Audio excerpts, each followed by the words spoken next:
Hello hi നമസ്കാരം.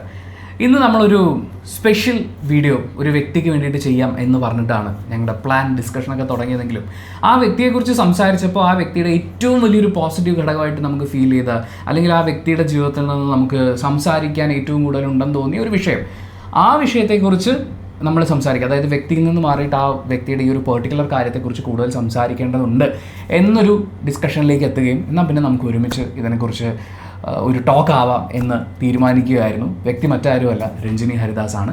രഞ്ജിനി ഹരിദാസിനെ ഞാൻ ആദ്യമായിട്ട് കാണുന്നത് ടി വിയിൽ പ്രോഗ്രാംസ് ഒക്കെ കാണുന്ന സമയത്ത് നമ്മുടെ ആങ്കേഴ്സ് എല്ലാവരും മിക്കവാറും എല്ലാ ദിവസവും ഓണം പോലെയൊക്കെയാണ്. ഒരു സെറ്റ് സാരിയെ കൊടുത്തിട്ടുള്ള ആങ്കർ ആയിരിക്കും. അവിടുന്ന് പിന്നീട് കുറച്ച് മോഡേൺ ആയിട്ട് ചുരിദാർ ഇട്ടിട്ടുള്ള ആങ്കേഴ്സൊക്കെ വന്നു തുടങ്ങി.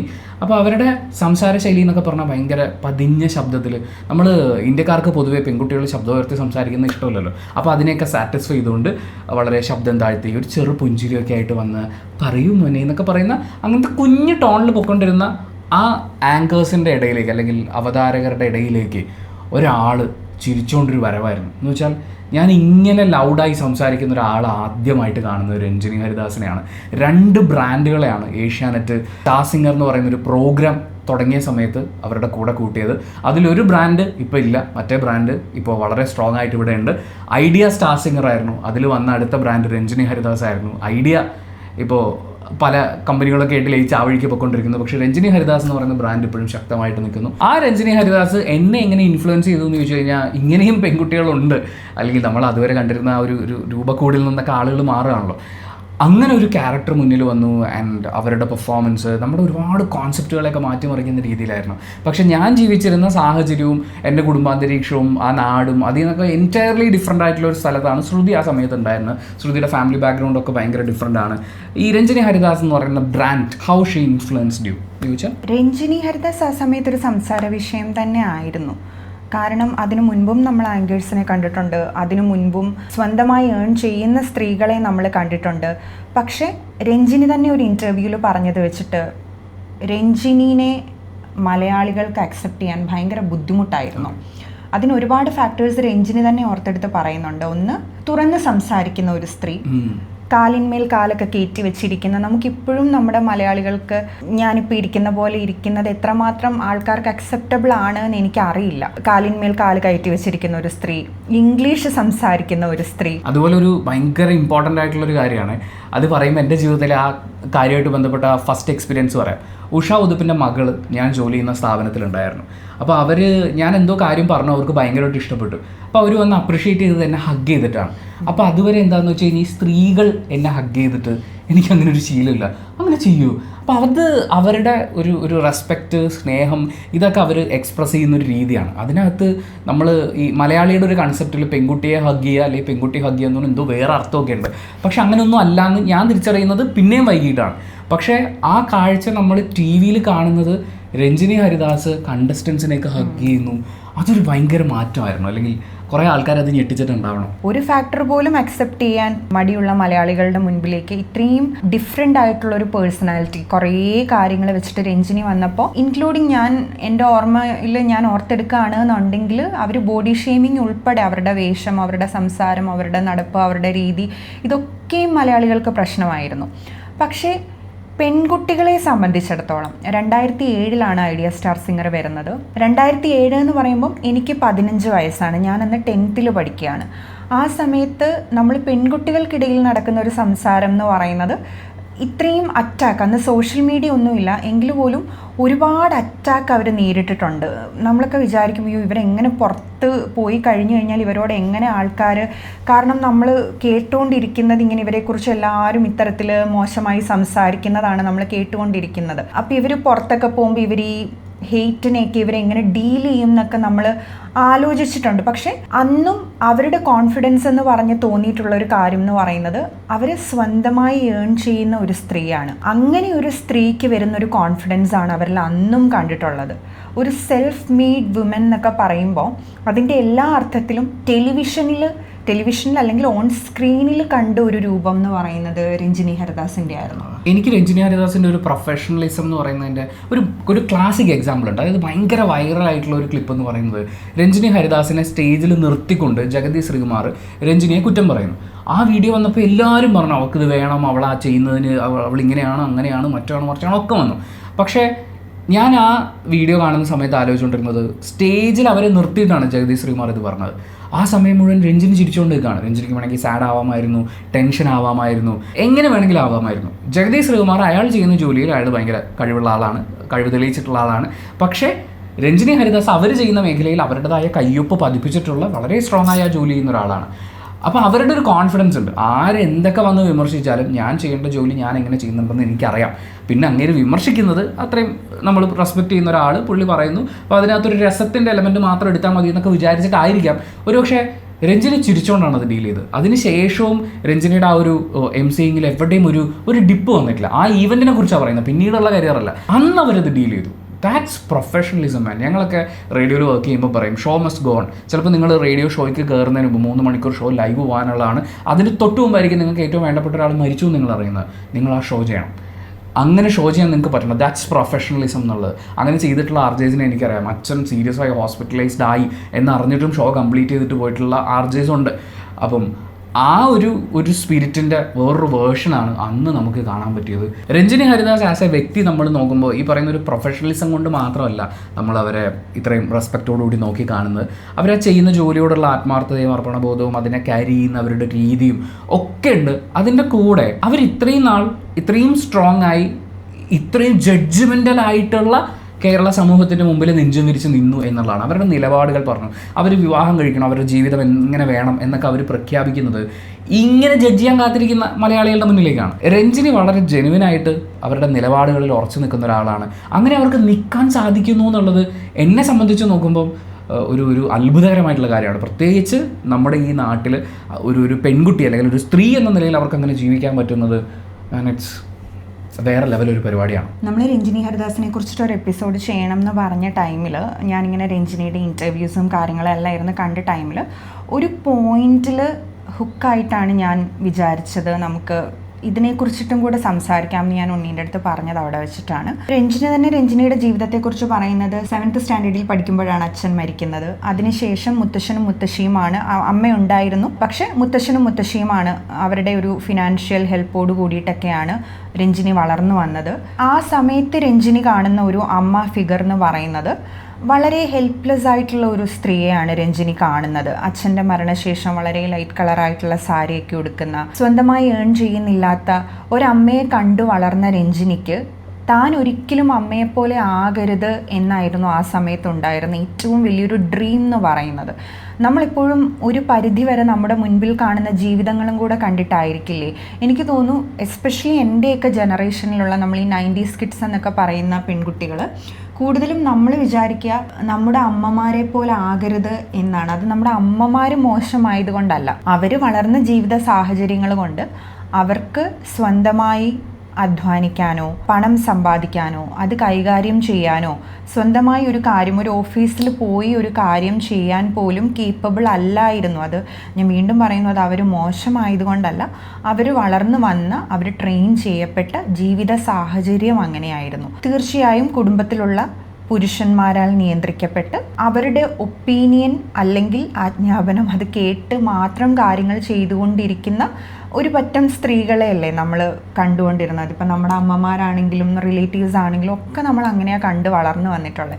അപ്പോൾ അത് അവരിലുണ്ടാക്കുന്ന ഒരു പ്രഷറുണ്ട്, ഒരു അരക്ഷിതാവസ്ഥ എന്നൊക്കെ നമ്മൾ പറയുന്ന, അത് നമ്മുടെ ജീവിതത്തിൽ ഉണ്ടാകരുത്, അല്ലെങ്കിൽ നമ്മുടെ ജീവിതം ഇങ്ങനായി പോകുമോ എന്ന് പേടിച്ചും ആ പേടിയിൽ നിന്ന് വരുന്നൊരു നിശ്ചയദാർഢ്യത്തിലൊക്കെയാണ് എല്ലാവരും പറയും ഈ ജനറേഷനിലെ പെൺകുട്ടികൾ ഒരുപാട് ബഹളം വെക്കുന്നു, ഒച്ച വെക്കുന്നു, അവർക്ക് അനുസരണയില്ല, കാലം ഇതെങ്ങോട്ടാണ് പോകുന്നതെന്നൊക്കെ ചോദിക്കും. പക്ഷെ അത് ഒരു പക്ഷേ സ്ത്രീകൾക്ക് മാത്രം മനസ്സിലാക്കാൻ പറ്റുന്ന ഒരു കാര്യമായിരിക്കും, അവർക്ക് മാത്രം റിലേറ്റ് ചെയ്യാൻ പറ്റുന്ന ഒരു കാര്യമായിരിക്കും അത്. അപ്പോൾ ആ പോയിന്റ് കേട്ടപ്പോഴാണ് ഞാൻ വിചാരിച്ചത് നമുക്ക് ഈ പറയുന്ന പോലെ ഇപ്പം ഞാനാണെങ്കിലും താരതമ്യേന എൻ്റെ ഏറ്റവും ചെറിയ പ്രായത്തിൽ നിന്ന് തന്നെ ഞാൻ സ്വന്തമായി ഏൺ ചെയ്യാൻ തുടങ്ങിയ ഒരാളാണ്. അപ്പം എനിക്കറിയാം അതെൻ്റെ ജീവിതത്തിൽ കൊണ്ടുവന്ന മാറ്റങ്ങൾ എന്തൊക്കെയാണെന്നറിയാം. അതുകൊണ്ട് മാത്രം ഞാൻ അനുഭവിക്കുന്ന ഒരു സുരക്ഷിതത്വം, സന്തോഷം, ഇതൊക്കെയുണ്ട്. ഒരുപാട് ആൾക്കാർ ഇപ്പോഴും ജോലിക്ക് പോകുന്ന വ്യക്തികളാണ്, പക്ഷെ അപ്പോഴും അതിന് കഴിയാത്ത ആൾക്കാരുമുണ്ട്. നമ്മുടെ സൊസൈറ്റി മാറി എന്ന് പറയുമ്പോഴും എല്ലാവരിലേക്കും ആ മാറ്റം എത്തണ്ടേ, എല്ലാവർക്കും ആ മാറ്റം ആക്സസിബിൾ ആവണ്ടേ. അപ്പോൾ മാത്രമല്ലേ നമുക്കൊരു സൊസൈറ്റി അസച്ച് നമ്മൾ വളർന്നു എന്ന് നമുക്ക് പറയാൻ പറ്റുള്ളൂ. അപ്പം സാമ്പത്തിക സുരക്ഷിതത്വം, സാമ്പത്തികമായ ഫ്രീഡം, അത് നമ്മുടെ രണ്ടുപേരുടെയും ജീവിതത്തിൽ കൊണ്ടുവന്ന മാറ്റങ്ങളെക്കുറിച്ച് സംസാരിക്കാമെന്ന് കരുതിയിട്ടാണ്. ഇത് കാണുന്ന നിങ്ങൾ ഓരോരുത്തർക്കും നിങ്ങളുടെ എക്സ്പീരിയൻസും ഷെയർ ചെയ്യാനുണ്ടാവും. തീർച്ചയായിട്ടും ഷെയർ ചെയ്യുക. കാരണം നമ്മൾ ഈ പറയുന്ന വാചകങ്ങളൊക്കെ ഒരു പെൺകുട്ടിയോ ആൺകുട്ടിയോ ഇറസ്പെക്റ്റീവ് ഓഫ് ജെൻഡർ, നമ്മളൊക്കെ സാമ്പത്തികമായി ഇൻഡിപെൻഡൻ്റ് ആകേണ്ട വ്യക്തികളാണ്. ഒരാൾക്കെങ്കിലും ഈ പറയുന്ന അതിൻ്റെ ഒരു ഇമ്പോർട്ടൻസ് മനസ്സിലാക്കാൻ സാധിക്കുക, അല്ലെങ്കിൽ ഈ പറയുന്ന ഒരു പേരൻ്റാണ് ഇത് കാണുന്നതെങ്കിൽ, എസ്പെഷ്യലി പെൺകുട്ടികൾ, ഞാൻ എസ്പെഷ്യലി പെൺകുട്ടികൾ എന്ന് പറയുന്നത് അവർക്കാണ് ഇപ്പോഴും അത് ആക്സസിബിൾ അല്ലാതിരിക്കുന്നത്. ആൺകുട്ടി എന്തായാലും പണിക്ക് പോയി ജീവിച്ചേ പറ്റുള്ളൂ, അതാണുള്ള സാധനം. പക്ഷെ അപ്പോഴും നമ്മൾ ഇൻഡിപെൻഡൻ്റ് ആവുന്നില്ല എന്നുള്ളത്. ഇതിൽ ജെൻഡർ നോക്കാതിരിക്കണം എന്ന് പറയുന്നതിൻ്റെ കാരണം ആൺകുട്ടികൾ ജോലി ചെയ്യുന്നുണ്ട്, പക്ഷേ ഇൻഡിപെൻഡൻ്റ് ആണ്. അതൊരു വലിയ ചോദ്യമാണ്. ഇപ്പോൾ പണിയെടുത്തുകൊണ്ടിരിക്കുമ്പോൾ നമ്മൾ ആ കിട്ടുന്ന പൈസ അച്ഛനും അമ്മയും അവർ നമുക്ക് വേണ്ടി എന്ന പേരിൽ ഉണ്ടാക്കിയിട്ടുള്ള, ചിലപ്പോൾ നമുക്ക് വേണ്ടി തന്നെ ആയിരിക്കും, അവരുണ്ടാക്കിയിട്ടുള്ള ബാധ്യതകൾ തീർക്കുക, വീട്ടിലേക്ക് പുതിയ കാര്യങ്ങൾ, വീട് നന്നാക്കിയെടുക്കുക, അങ്ങനെ നമ്മൾ നമ്മുടെ ആഗ്രഹത്തിനനുസരിച്ച് ജീവിക്കൂ എന്ന് പറയുന്നൊരു കാര്യമുണ്ട്. ഇൻഡിപെൻഡൻസ് എന്ന് പറയുന്നത് നമുക്ക് നമ്മുടെ കയ്യിലേക്ക് വരുന്ന പണത്തിനെ നമ്മുടെ സ്വാതന്ത്ര്യം അനുസരിച്ച്, നമ്മുടെ ഇഷ്ടമനുസരിച്ച് ചിലവഴിക്കുക, അതിനെക്കുറിച്ച് ധാരണ ഉണ്ടാവുക, നമ്മൾ സേവ് ചെയ്യുക എന്നുള്ളതാണ്. അതായത് നമ്മുടെ ചുറ്റുമുള്ള മറ്റൊന്നിനോടും കീഴ്പ്പെടാതെ നമുക്ക് ഇൻഡിപെൻഡൻ്റ് ആയിട്ട് നിൽക്കാൻ പറ്റണം. അവിടെ ആൺകുട്ടികളും ഒരുപാട് പഠിക്കാൻ ഇനിയും ഉണ്ടെന്നാണ് ഞാൻ വിശ്വസിക്കുന്നത്. പെൺകുട്ടികളുടെ കാര്യത്തിലേക്ക് വരുമ്പോൾ അത് വളരെ വലിയൊരു ആവശ്യമാണ്. ഞങ്ങളിങ്ങനെ കഴിഞ്ഞ ദിവസം സംസാരിച്ചപ്പോൾ പറഞ്ഞു, നമ്മുടെ ഒരു സോഷ്യൽ സ്ട്രക്ചർ അനുസരിച്ച് കല്യാണം എന്ന് പറയുന്നത് ഒരു ഇമ്പോർട്ടൻ്റ് ആയിട്ടുള്ള കാര്യമാണ് നമ്മുടെ സൊസൈറ്റിക്ക്. അത് ഇതുവരെയും മാറ്റം വന്നിട്ടില്ലാത്തൊരു കാര്യമാണ്. പക്ഷേ കല്യാണം എന്ന് പറയുമ്പോൾ ഒരു ആൺകുട്ടിക്ക് ജോലി ഇല്ലെങ്കിൽ കല്യാണം കഴിക്കാൻ പറ്റില്ല. പക്ഷേ ഒരു പെൺകുട്ടിയെ സംബന്ധിച്ചിടത്തോളം ഇപ്പോൾ അതിൽ ഒരുപാട് മാറ്റം വന്നിട്ടുണ്ട്. അപ്പോൾ പോലും ആൺകുട്ടിയുടെ ജോലിയെ, ആൺകുട്ടി എവിടെയാണോ താമസിക്കുന്നത് ആ ലൊക്കേഷൻ, ഇതൊക്കെ അനുസരിച്ച് കാര്യങ്ങൾ മാറ്റം വന്നുകൊണ്ടേയിരിക്കും. ഒന്നുകിൽ കല്യാണം കഴിയുമ്പോൾ പെൺകുട്ടികൾക്ക് ജോലി നിർത്തേണ്ടതായിട്ട് വരും, ഇല്ലെങ്കിൽ ആൺകുട്ടിയും പെൺകുട്ടിയും രണ്ട് സ്ഥലങ്ങളിലാണെങ്കിൽ കല്യാണം കഴിച്ച് എങ്ങോട്ടേക്കാണോ, അതാണല്ലോ നമ്മുടെ ഒരു സോഷ്യൽ സ്ട്രക്ചർ എന്ന് പറയുന്നത്, കല്യാണം കഴിച്ച് ആൺകുട്ടിയുടെ വീട്ടിലേക്ക് കൊണ്ടുവരിക എന്നുള്ളതാണ്. വളരെ സങ്കടകരമായിട്ടുള്ളൊരവസ്ഥയാണ്. ഇപ്പോൾ മാറ്റം വന്നുകൊണ്ടിരിക്കുന്നതിൽ ഒരു ചെറിയ പ്രതീക്ഷയൊക്കെ ഉണ്ട്. അവിടെയും ഈ പറയുന്ന പോലെ പെൺകുട്ടി ഒരുപക്ഷെ ലൊക്കേഷൻ ചേഞ്ച് ചെയ്ത് പുതിയ സ്ഥലത്തേക്ക് വന്ന് അവിടെ പുതിയൊരു ജോലി ചിലപ്പോൾ നോക്കേണ്ടതായിട്ട് വരും. പിന്നെ നമ്മുടെ നാട്ടിൽ സ്ത്രീകൾ ജോലിക്ക് പോകുന്നുണ്ടെങ്കിലും എത്ര പേർക്ക് ഈ പറയുന്ന ഉണ്ണി പറഞ്ഞ പോലെ ആൺകുട്ടികളുടെ വേറൊരു കാര്യമാണ് അവരുടെ ഈ ബാധ്യത കാര്യങ്ങൾ, അങ്ങനെ ഒരു ലെവലിലാണ് അവർക്ക് അവരുടെ പണം വേണ്ട തരത്തിൽ വിനിയോഗിക്കാൻ പറ്റാതായി പോകുന്നത്. പക്ഷേ പെൺകുട്ടികളെ സംബന്ധിച്ചിടത്തോളം എത്ര പേര് അവർ സ്വന്തമായി അധ്വാനിച്ചുണ്ടാക്കുന്ന പൈസ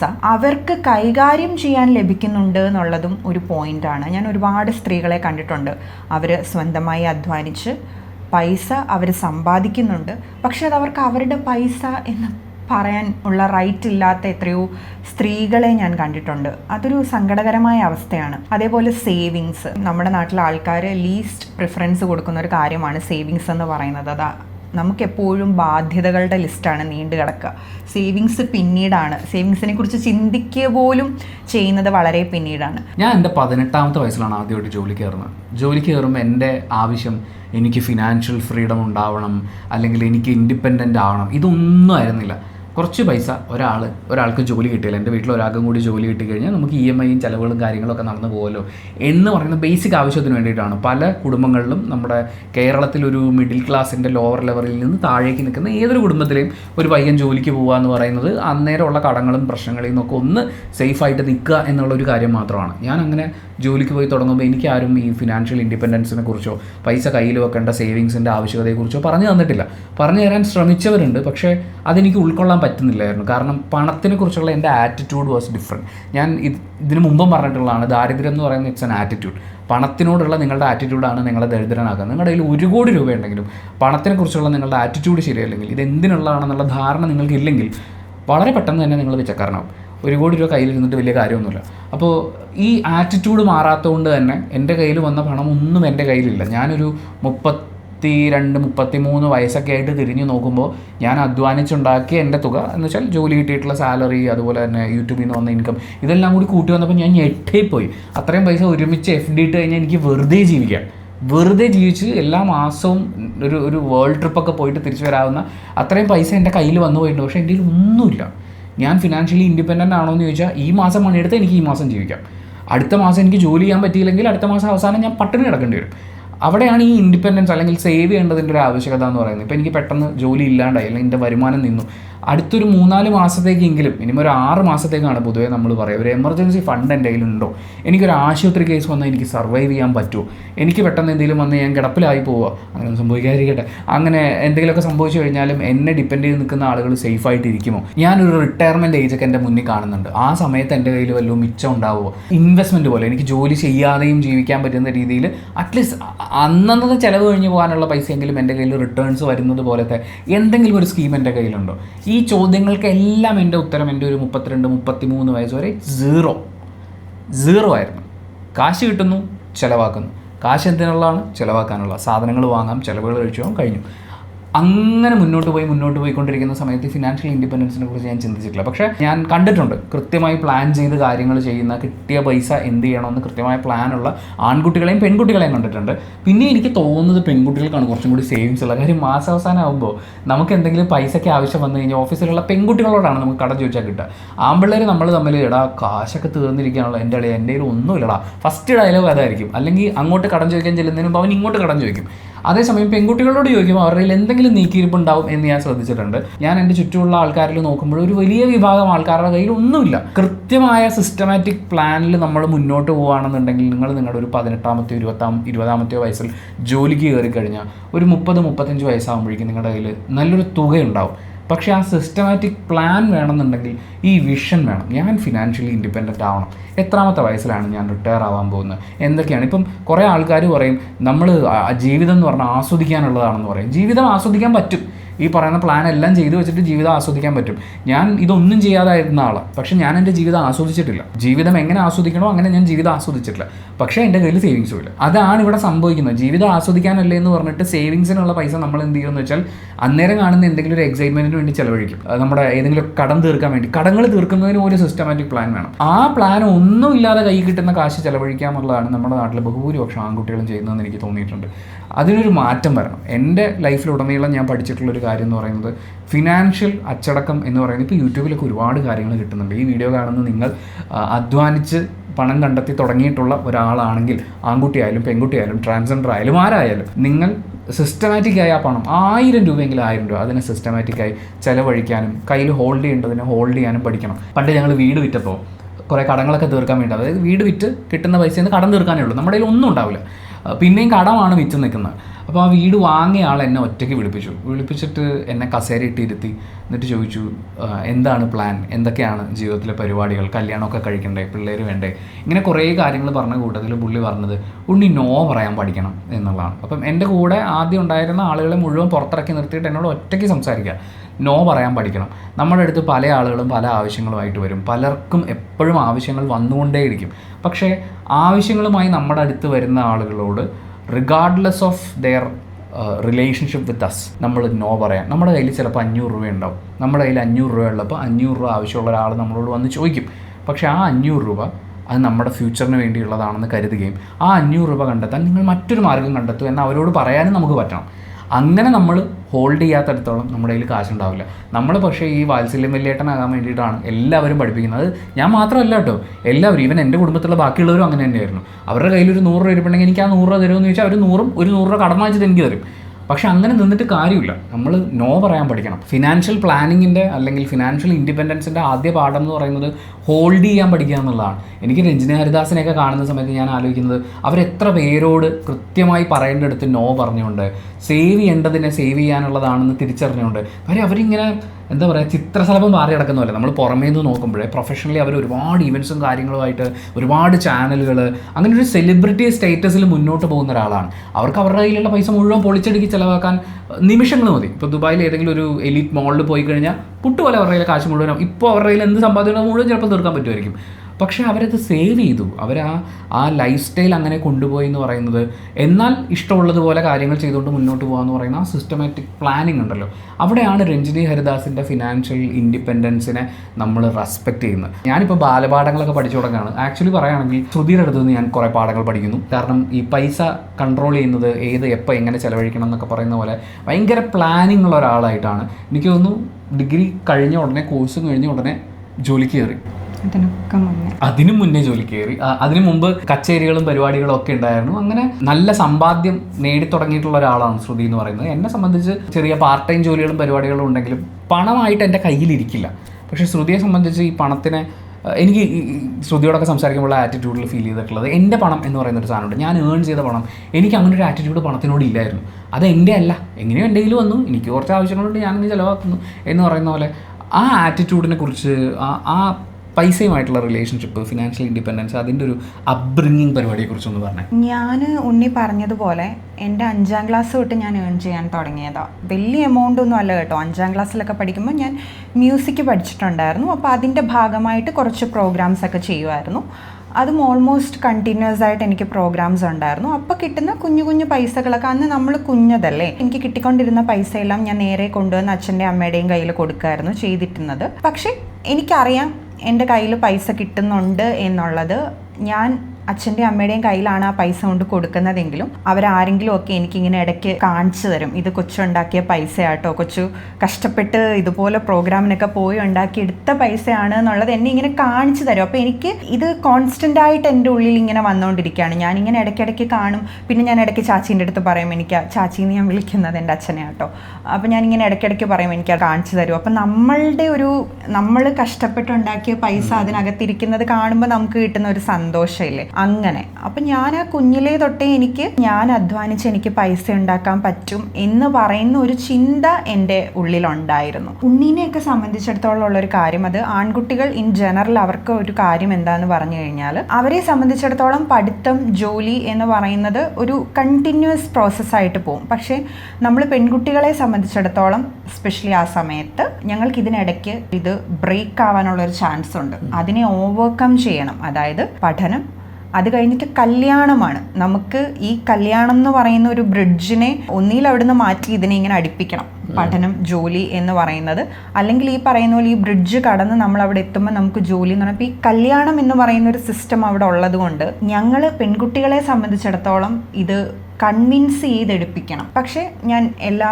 വീഡിയോസിലും പറയുന്നത് പോലെ തന്നെ ഞാൻ വളരെ പ്രിവിലേജ്ഡ് ആയിട്ട് വളർന്ന ഒരു പെൺകുട്ടിയാണ്. എന്നെ സംബന്ധിച്ചിടത്തോളം എനിക്ക് വീട്ടിൽ അങ്ങനെ കൺവിൻസ് ചെയ്തെടുപ്പിക്കേണ്ട ഒരു കാര്യമില്ല. എനിക്ക് ആകെ കൺവിൻസ് ചെയ്യിക്കേണ്ടിയിരുന്നത് സൊസൈറ്റീനെയും എൻ്റെ റിലേറ്റീവ്സിനെയാണ്. അത് വേണ്ടാന്ന് എൻ്റെ വീട്ടിൽ നിന്ന് അച്ഛനും അമ്മയും പറഞ്ഞിട്ടുമുണ്ട്. അപ്പോൾ അതുകൊണ്ട് എനിക്ക് അങ്ങനെ ഒരു പ്രശ്നമില്ലായിരുന്നു. എൻ്റെ ഡിഗ്രി കാലഘട്ടം വരെ ഞാൻ പഠിച്ചത് നാട്ടിൽ തന്നെയാണ്. അതിനുശേഷം ഞാൻ ട്രിവാൻഡ്രത്തേക്ക് വന്നു. കമ്പനി സെക്രട്ടറിഷിപ്പ് കോഴ്സിന് വേണ്ടിയിട്ടാണ് ഞാൻ വന്നത്. ആ കോഴ്സിൻ്റെ ഒരു പ്രത്യേകത എന്താണെന്ന് പറഞ്ഞു കഴിഞ്ഞാൽ, നമുക്ക് കുറേ ടൈം കിട്ടും. നമ്മളൊരു കോളേജിലൊന്നും പഠിക്കുകയല്ലല്ലോ. അപ്പോൾ ദിവസം ഒരു 2 ക്ലാസ്സൊക്കെ കാണുള്ളൂ. അത് കഴിഞ്ഞിട്ട് നമുക്ക് വെറുതെ കുറേ ഫ്രീ ടൈം കിട്ടും. അങ്ങനെ നമുക്ക് എന്ത് ചെയ്യാം, ഈ ഫ്രീ ടൈം നമുക്ക് എങ്ങനെ വിനിയോഗിക്കാം എന്ന് ഞങ്ങൾ ഫ്രണ്ട്സൊക്കെ ഇരുന്ന് ഇങ്ങനെ ആലോചിച്ച സമയത്താണ് നമുക്ക് സ്വന്തമായി എന്തെങ്കിലും ചെയ്യാം എന്ന് പറയുന്ന ഒരിത്. അന്ന് മറ്റേ ഈ ചായക്കട അത്ര ഫേമസ് ആയിട്ടില്ല, അല്ലെങ്കിൽ ഞങ്ങൾ ചിലപ്പോൾ അന്ന് ചായക്കട ഇട്ടേനെ.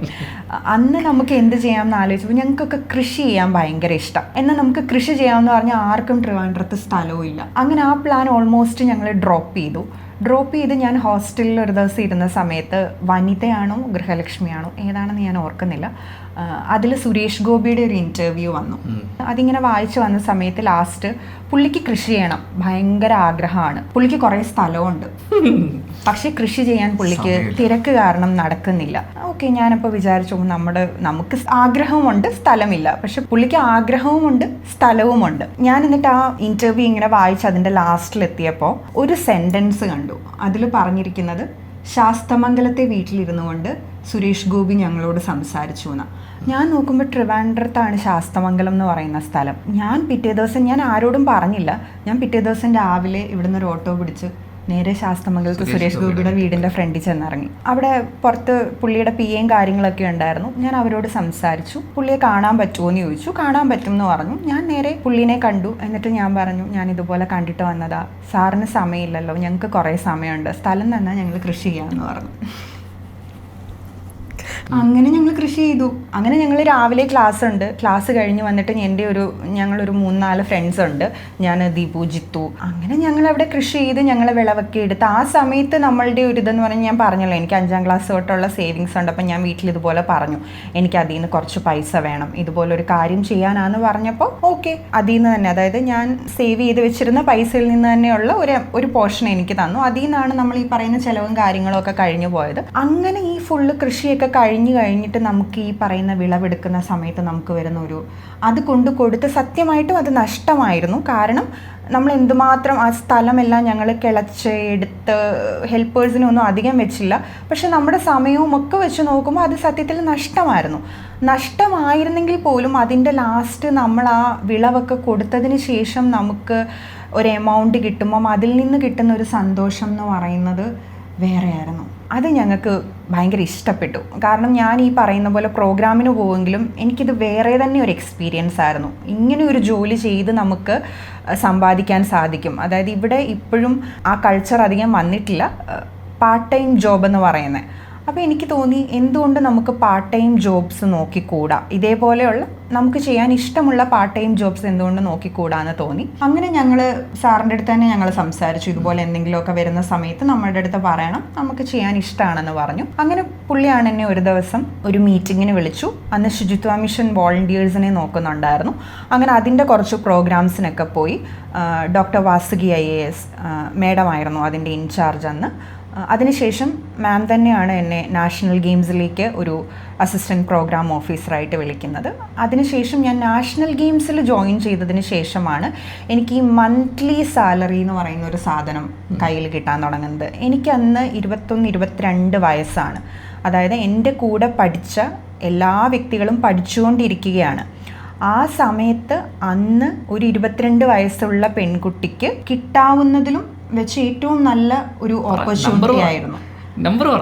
പരിസര പ്രദേശത്ത് അത് പറയരുത്. അത് ഞാൻ എൻ്റെ ആ ഒരു പ്രായത്തിൽ ഞാൻ ഏൺ ചെയ്തുകൊണ്ടിരുന്ന പൈസ വെച്ച് നോക്കുമ്പോൾ ഇറ്റ്സ് എ ബിഗ് എമൗണ്ട്. പക്ഷെ എനിക്ക് തോന്നുന്നത് നീ പണിയെടുക്കാൻ കാണിക്കുന്ന മനസ്സിൻ്റെയാണ്. ഇപ്പം സുരേഷ് ഗോപി എന്തായാലും വാസുകി മാമിനോട് പറയുന്ന സമയത്താണെങ്കിലും അവർ അനലൈസ് ചെയ്യുമ്പോഴാണെങ്കിലും ഇപ്പം തീർച്ചയായിട്ടും അങ്ങനെ വർക്ക് ചെയ്യാൻ സാധിക്കുന്നത്. പിന്നെ അങ്ങനത്തെ പണി ഉണ്ടായിരുന്നല്ലോ, നാഷണൽ ഗെയിംസ് ഒരു ചെറിയ പരിപാടി, നല്ല പണി ഉണ്ടായിരുന്നു. ഏകദേശം ഒരു 5 മാസത്തെ വർക്ക് ഉണ്ടായിരുന്നു. പക്ഷെ എനിക്ക് ആ സമയത്ത് നമുക്ക് കിട്ടിയ ഒരു എക്സ്പീരിയൻസ് ഉണ്ട്. കാരണം ഞാൻ വർക്ക് ചെയ്യുന്ന എല്ലാവരും എന്നെക്കാട്ടിൽ പ്രായം കൊണ്ടാണെങ്കിലും എക്സ്പീരിയൻസ് കൊണ്ടാണെങ്കിലും ഒരുപാട് മുതിർന്ന ആൾക്കാരാണ്. അപ്പോൾ അങ്ങനെ ഒരു ടീമിനോടൊപ്പം വർക്ക് ചെയ്യുക, അതും ഗവൺമെൻറ് ഒഫീഷ്യൽസ് ആയിട്ടുള്ള ആൾക്കാരോടൊപ്പം വർക്ക് ചെയ്യുക. എൻ്റെ റിപ്പോർട്ടിംഗ് പോയിന്റ് എന്ന് പറയുന്നത് വാസുകി മാം ആയിരുന്നു. അപ്പോൾ എനിക്കത് തന്ന ഒരു എക്സ്പീരിയൻസ് ഇറ്റ്സെൽഫ്, അത് ഞാൻ ഇന്നും ഭയങ്കര ഗ്രേറ്റ്ഫുള്ളാണ് ആ ഓപ്പർച്യൂണിറ്റിയോട്. നമ്മൾ ഈ ഓപ്പർച്യൂണിറ്റിയിലൊക്കെ ഗ്രേറ്റ്ഫുള്ളാണെന്ന് പറയുമ്പോഴും അത് നിങ്ങളായാലും ഞാൻ പറയുന്നത് നമ്മൾ എടുക്കുന്ന ജോലിയെ കുറിച്ചിട്ടും നമുക്കൊരു ബോധ്യം ഉണ്ടായിരിക്കണം. നമ്മൾ നമ്മുടെ ഹാർഡ് വർക്ക് ഇട്ടിട്ടാണ് നമുക്കത് കിട്ടുന്നത്.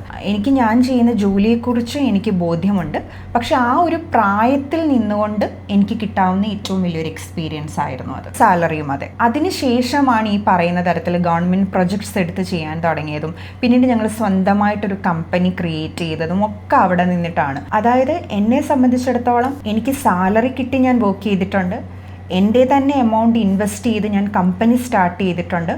അവിടെ ഈ പറയുന്ന പോലെ നമുക്ക് കുറച്ചധികം ആൾക്കാർക്ക് ജോലി കൊടുക്കാൻ പറ്റി. അതും ഒരു ഡിഫറെൻ്റ് എക്സ്പീരിയൻസ് ആണ് കേട്ടോ. നമ്മൾ ഈ വർക്ക് ചെയ്യുന്ന പോലെ അല്ല. ഞാൻ നേരത്തെ പറഞ്ഞ പോലെ ഇപ്പം എൻ്റെ അമ്മ അല്ലെങ്കിൽ നമ്മുടെയൊക്കെ അമ്മമാരുടെയൊക്കെ പ്രായത്തിലുള്ള ഒരുപാട് ചേച്ചിമാരോടൊപ്പം എനിക്ക് വർക്ക് ചെയ്യാൻ പറ്റിയിട്ടുണ്ട്. പിന്നീട് അവരവരുടെ എക്സ്പീരിയൻസ് പറയുമ്പോൾ, കാരണം അത്രയും വർഷം അവർ ജോലി ചെയ്യാതെ ഇരുന്ന് അവരുടെ ഒരു 40കളിലും 50കളിലും ഒക്കെയാണ് അവർക്ക് അവരുടെ ആദ്യത്തെ ജോലി. ഇപ്പോഴും എനിക്ക് ഓർമ്മയുണ്ട് അവരുടെ ആദ്യത്തെ സാലറിയൊക്കെ അവർ വാങ്ങിക്കുന്ന സമയത്ത് അവർ കഴിഞ്ഞു പോയി എന്ന് കരുതിയിട്ടുണ്ടായിരുന്നൊരു കാലമല്ലേ, ജോലി ചെയ്യാനും ഒക്കെ കഴിഞ്ഞു പോയി. ഇനി അത് നടക്കില്ല എന്ന് വിചാരിച്ച സമയത്ത് അവരുടെ 40കളിലും 50കളിലും അവരാദ്യമായിട്ട് അവരുടെ സാലറി വാങ്ങിക്കുമ്പോഴുള്ള ഒരു, എനിക്കത് വാക്കുകളിൽ എങ്ങനെ പറഞ്ഞു തരണം എന്ന് എനിക്കറിയില്ല. പക്ഷെ അതൊരു ഞാൻ ഇന്നും ഓർത്തിരിക്കുന്ന ഏറ്റവും സുഖമുള്ള കാഴ്ചകളിൽ ഒന്നാണ് അതൊക്കെ. ഞാൻ അന്ന് മനസ്സിലാക്കിയൊരു കാര്യം എന്ന് പറയുന്നത്, നമ്മൾ age is just A number എന്ന് പറയുന്നതിൽ അത്യാവശ്യം കാര്യങ്ങളൊക്കെ ഉണ്ട്. കാരണം നമുക്ക് ഇന്ന പ്രായത്തിൽ മാത്രമാണ് നമുക്ക് പഠിച്ചതിന് ശേഷം നേരെ നമ്മൾ, എസ്പെഷ്യലി ഇതൊരു സോഷ്യൽ മീഡിയ യുഗമൊക്കെ അല്ലേ, അപ്പോൾ ഇത്രയും എക്സ്പോഷർ ഉള്ളപ്പോൾ നമ്മളുടെ കയ്യിൽ ഒരു മൊബൈൽ ഫോൺ ഉണ്ടെങ്കിൽ നമുക്ക് അതിലിരുന്ന് സാമ്പത്തിക സ്രോതസ്സ് കണ്ടെത്താൻ സാധിക്കുന്ന ഒരു കാലഘട്ടത്തിലാണ് നമ്മൾ ജീവിക്കുന്നത്. ഞാനിത് പറയുമ്പോൾ ദയവ് ചെയ്ത് കുറേ ആപ്പുകളുടെയൊക്കെ പരസ്യമുണ്ട്, മണി ചെയിനൊക്കെ പോലെ, അതൊന്നും നിങ്ങൾ നിങ്ങളുടെ മൊബൈൽ യൂസ് ചെയ്യരുത്. ഞാൻ പറഞ്ഞതല്ലാതെ നമുക്ക് ക്രിയേറ്റീവായിട്ടുള്ളൊരു സ്പേസ് ഇവിടെ ഉണ്ട്. അത് യൂസ് ചെയ്തുകൊണ്ട് നമുക്കിവിടെ ഒരു വരുമാന സ്രോതസ്സ് നമുക്ക് കണ്ടെത്താൻ സാധിക്കും. ഇത് കാണുന്ന ടീനേജിൽ നിൽക്കുന്നതോ അല്ലെങ്കിൽ ഇതുവരെ ജോലി ആയിട്ടില്ലാത്ത പഠിക്കുന്ന പെൺകുട്ടികളൊക്കെ ഉണ്ടെങ്കിൽ എനിക്ക് അവരോട് പറയാനുള്ളത്, നിങ്ങൾ സംസാരിക്കണം. ജോലി കിട്ടി സ്വന്തമായി അധ്വാനിച്ച് പൈസ സമ്പാദിച്ച് ആ സമ്പാദ്യത്തിൽ ജീവിക്കുന്ന വ്യക്തികളോട് നിങ്ങൾ സംസാരിക്കണം. എസ്പെഷ്യലി സ്ത്രീകളോട് നിങ്ങൾ സംസാരിക്കണം.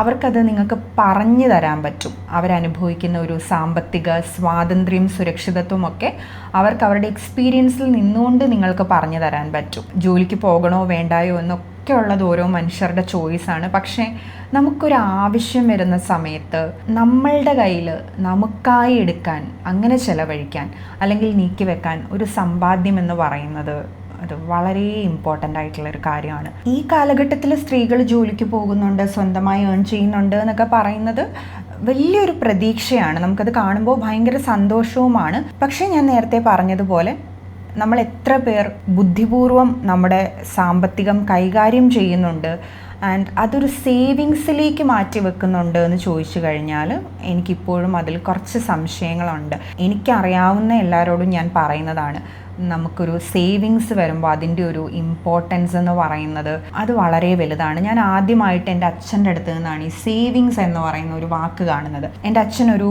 ബിൽഡിംഗ് കോൺട്രാക്ടറായിരുന്നു. അപ്പം ഓരോ ആഴ്ചയും ഓരോ ദിവസവും അച്ഛൻ കണക്ക് എഴുതും. പക്ഷെ ഓരോ ആഴ്ചയും അതാത് ആഴ്ചയിലെ കറക്റ്റ് കണക്ക്, വരുമാനങ്ങളൊക്കെ ഇങ്ങനെ വരവ് ചിലവ് ഇതൊക്കെ ഇങ്ങനെ എഴുതി വെച്ചതിന് ശേഷം ഈ കൺസ്ട്രക്ഷൻ വർക്ക് ചെയ്യുന്ന സമയത്ത് 2 പേരുകളിലായിട്ടാണ് അത് ജോലി ഡിവൈഡ് ചെയ്യുക. ഒന്ന് മേശരി എന്ന് പറയും, അതായത് മെയിൻ വർക്ക് ചെയ്യുന്ന ആൾ. രണ്ടാമത്തെ ആൾ മേക്കാർഡ് എന്ന് പറയും, അതായത് അസിസ്റ്റൻ്റ് ആയിട്ട് നമുക്ക് ബാക്കിയുള്ള സഹായങ്ങളും കാര്യങ്ങളും ഒക്കെ ചെയ്തു കൊടുക്കാനുള്ള വ്യക്തികൾ. അപ്പോൾ അച്ഛൻ ഇങ്ങനെ ഓരോരുത്തർക്കും ആ ആഴ്ച കിട്ടുന്ന ഇത്ര രൂപയാണ്, അതായത് ഇപ്പോൾ ഒരു മേശരി ജോലി ചെയ്യുന്ന വ്യക്തിക്ക് ഇത്ര രൂപയാണ് ആഴ്ചയിൽ കിട്ടുക, ഒരു മേക്കാർഡ് ജോലിക്ക് വരുന്ന ഒരാൾക്ക് ഇത്ര രൂപയാണ് ആഴ്ചയിൽ കിട്ടുക, നമുക്ക് ഇത്ര കിട്ടുക, അതായത് നമ്മുടെ വരവ്, അതിൽ നിന്ന് നമുക്ക് ഇത്ര ചിലവ്, ബാക്കി നമ്മൾ ഇത്ര സേവ് ചെയ്യണം എന്ന് പറയുന്ന, അല്ലെങ്കിൽ നമ്മൾ ഇത്ര സേവ് ചെയ്യുന്നുണ്ട് എന്ന് പറഞ്ഞ് ഞാൻ ആദ്യമായിട്ട് ആ വാക്ക് കേൾക്കുന്നത് എൻ്റെ അച്ഛൻ്റെ അടുത്ത് നിന്നാണ്. ഞാനത് ചോദിച്ചതും എനിക്ക് പറഞ്ഞു തന്നതുമൊക്കെ എനിക്ക് ഓർമ്മയുണ്ട്. അതായത് നമുക്കൊരു നീക്കിയിരിപ്പ്, നമുക്കൊരു പ്രശ്നം വരുന്ന സമയത്ത് ജീവിതത്തിൽ, അല്ലെങ്കിൽ നമുക്കിഷ്ടമുള്ള ഒരു കാര്യം നമുക്ക് സ്വന്തമാക്കിയെടുക്കാൻ വേണ്ടിയിട്ട്, അല്ലെങ്കിൽ നമ്മുടെ മനസ്സിൻ്റെ തന്നെ നമുക്ക് ഈ പറയുന്ന കുറച്ച് പൈസ സേവിങ്സ് ഉള്ളപ്പോൾ നമുക്കൊരു ധൈര്യം വരും, നമുക്ക് കാര്യങ്ങൾ ചെയ്യാനും എടുക്കാനും കുറച്ചും കൂടി ജീവിതത്തെ നമുക്ക് എൻജോയ് ചെയ്യാൻ പറ്റും എന്നൊക്കെ എനിക്ക് തോന്നിയിട്ടുണ്ട്. കുറച്ച് പൈസ നമ്മുടെ കയ്യിലുള്ള സമയത്ത്